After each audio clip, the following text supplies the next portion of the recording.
Hello, it is Tuesday, September 16th. I have been thinking a lot about my role as an artist in society and how I got to where I am today. Recently, I've been feeling a lot of distress and desire at the same time because I always want to do so much. I'm always talking to my friends about how eventually one day I want to direct and write a film. My background was in photography, so I want to continue to do photographs. My background is also in architecture, so I want to use my design skills and involve that in my art. Overall, in my life growing up, I always loved to try so many different things. My dad is an artist and my mom is a piano teacher. Together, they really encouraged my brother and I to try different things all of the time. While my brother played a lot of different instruments, I ended up doing a lot of different types of art. In between, we did a lot of sports. We tried gymnastics. I did ballet, swimming, tennis for a bit. It was so nice to try different things growing up to see what really felt good to me and also what didn't feel good to me at that time. Overall, I'm pretty good at a lot of things when I put my head to it. I'm really not bad at woodworking, and when I put my head down, I really can learn how to cook well. Overall, growing up, I just really excelled in certain areas, and that led me to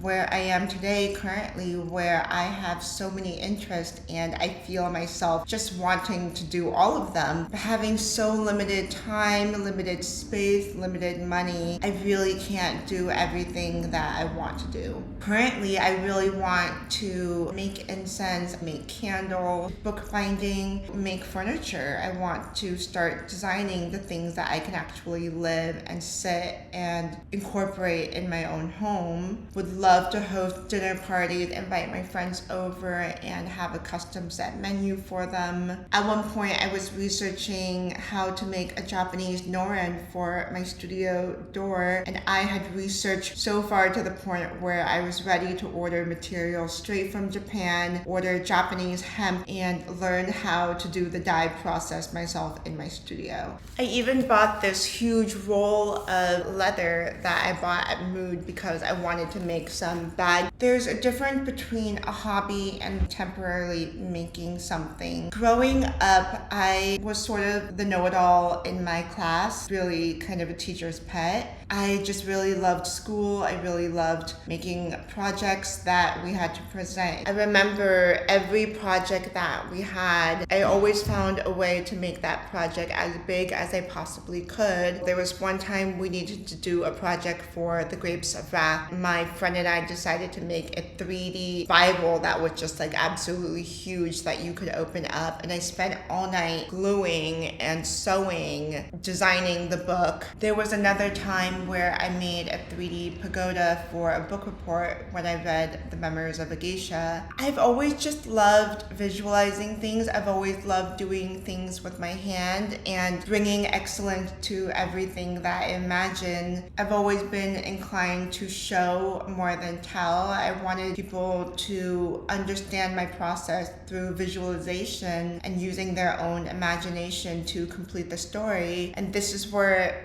I am in this other part of my life today where I'm learning better how to articulate myself and how to do more of that telling instead of the showing. Being an artist is having all of these unfinished projects, starting one project, starting another project, and then not finishing that and starting another project. It's a classic meme that we have in the artist community. It got to a point where I got pretty exhausted with my never-ending cycles of desire and wanting to do so many things because I haven't even picked up a lot of the things that I mentioned because I'm currently working on a few other things. And one day I was walking home thinking about all of this, just thinking about my frustration. There's a way to either embrace this chaos somehow so it naturally falls into place. If I needed to sacrifice something, maybe remove something from my life in order to welcome these hobbies in, or if there's really a way to balance everything, balance having a 9-to-5, balance having a art practice and also do all of these hobbies on the side,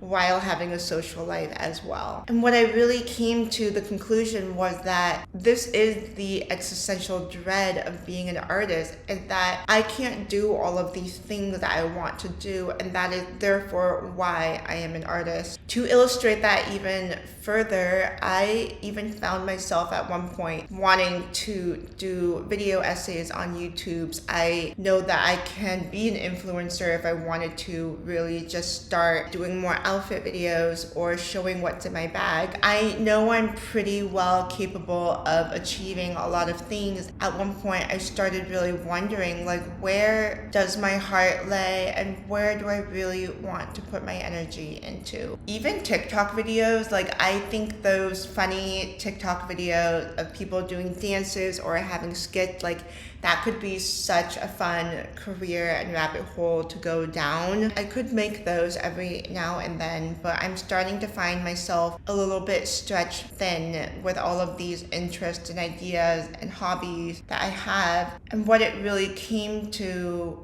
is the existential dread of being an artist, because I personally believe I am an artist because I want to do so many of these things. For example, when I take about all of these things that I mentioned, my desire to be a video essayist on YouTube is actually my desire to be a critic, which I can do through my art. My desire to be an influencer is actually my desire to connect with an audience in a more intimate way, which is what I'm doing right now. Even my desire in hosting dinner parties and being really good at cooking, that's actually more of a desire to have community and have friends over and have a space that I can host people and showcase my love for them through food. That isn't to say that all of these interests won't be successful at one time in my future. All of these interests can be side quests in the future once I have more time, more of a clearer vision, more dedication to those specific mediums and hobbies. Like, for example,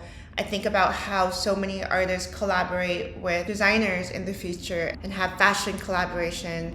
I personally would love to collaborate with Louise. I think about how Noguchi even designed a playground at one point. I think it was like a skateboard playground, and how that was never made, but he still had this model of what his vision is. I even think about now how Maruha Malo, how her work is featured on Louise. They had a collection a few seasons ago with her artwork on their clothing. And if you think about it, a lot of artists in the world, they were always experimenting. They were always doing different things, and maybe they got blown up and known for one thing, but they were always trying new things. The background I have here is Louise Bourgeois. I don't know how you pronounce that name, but she's known for her spider sculptures, but she actually does so much drawing. She does a few other works that are really interesting, yet we only know her for this one thing that we found was really successful in her lifetime. Will I ever make a film? I hope so. I love photography, I love film, and I love combining my interest and talent to make something that is essentially storytelling, which I do through a medium of Instagram stories a lot. My existential dread has really calmed down once I realized this fatigue and this dread and this anxiety all is because I am an artist. These are all of the feelings that comes from being an artist, because my goal here isn't to create content. It isn't to critique through TikTok videos. It is to purely make art out of nothing in order to do all of these things that I want to, in order to critique society, be political, build community, showcase a future that I want to see through my observations of the present and the past. Really started thinking a lot about this because so many artists are pushed to be content creators nowadays. I think there is a validity in that because we do have so much power now more than ever before to create our own success, our own future. There also is a line that is blurred because while I am definitely definitely in charge of my own marketing and the way that I display my art through Instagram posts, through website, and through the way that I showcase myself as a brand. I also don't fully think it's an artist's responsibility to be content creator. And while I dabbled in that for a bit to see if it felt comfortable for me, because I know that it has been successful for other artists, I found that making TikToks about my art wasn't really the best way for me to develop an audience and to showcase my work. And what that really led me to the conclusion is that you can really make a space for yourself online and really be whoever you want to be and showcase your art in the way that you want to showcase your art. The beauty of freedom is that it has so much power. You can really do whatever you want to.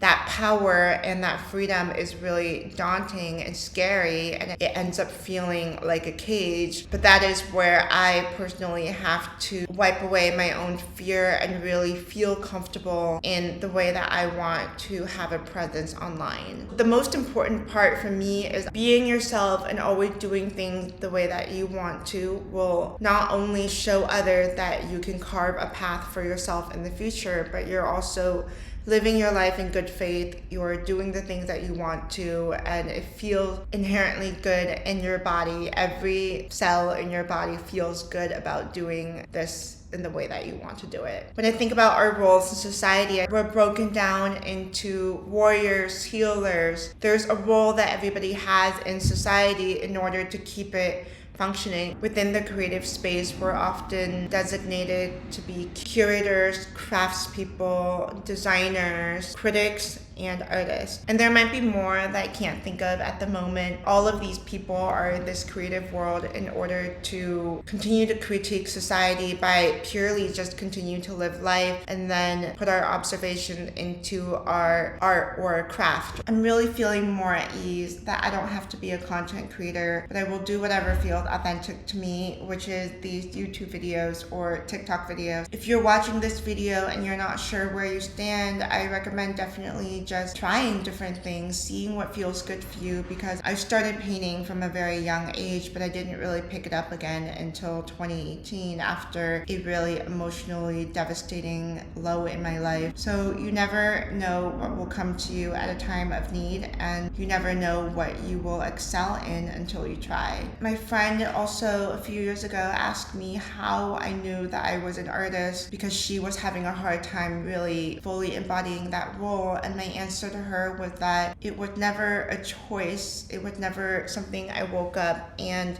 decided I am an artist. It's who I've always been. It's something I can never escape or run away, because it is just how I see the world and naturally want to channel my observation into a medium that other people haven't seen before. What I'm learning is that there really isn't a rush to do all of these things I want to do, because my role in the society as an artist is to try those things and see what really feels good for me. Is actually completely okay and encouraged for me to try different mediums. As an artist, you are world building, and it's natural that you would want to continue to build your world through other mediums. Do I think sometimes too much is too much? Yes. Like, I am never going to be a pop star. I am never going to be a novelist who's like writing tens and thousands of books all day. But at one point, I do want to publish a book. At one point, I do want to release an album.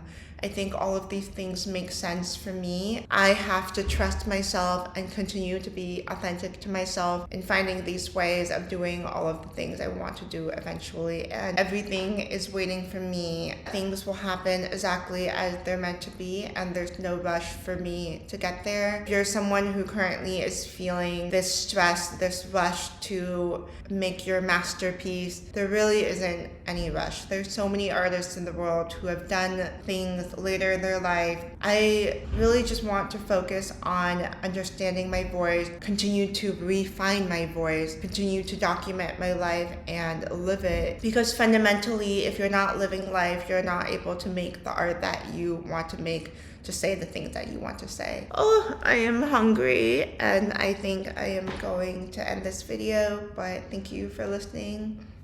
Mwah.